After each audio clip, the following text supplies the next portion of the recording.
how to turn on or turn off Google Keyboard or Gboard one-handed mode on the Samsung Galaxy S25 series.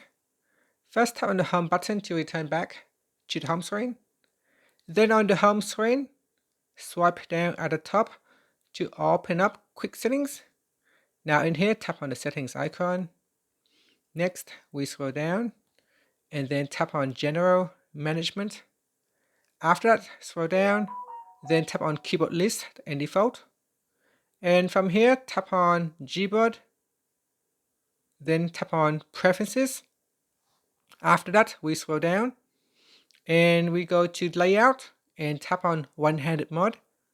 Now in here, you can turn it on by selecting right or left-handed mode, or you can select off to switch it off. So here, if I choose left-handed mode, and if I go and open up my keyboard, that is the left-handed mode.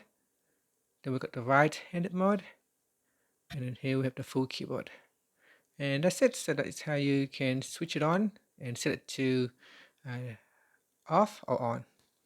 And finally, you can tap on the home button to go back to the home screen. Thank you for watching this video. Please like and subscribe to my channel for more videos.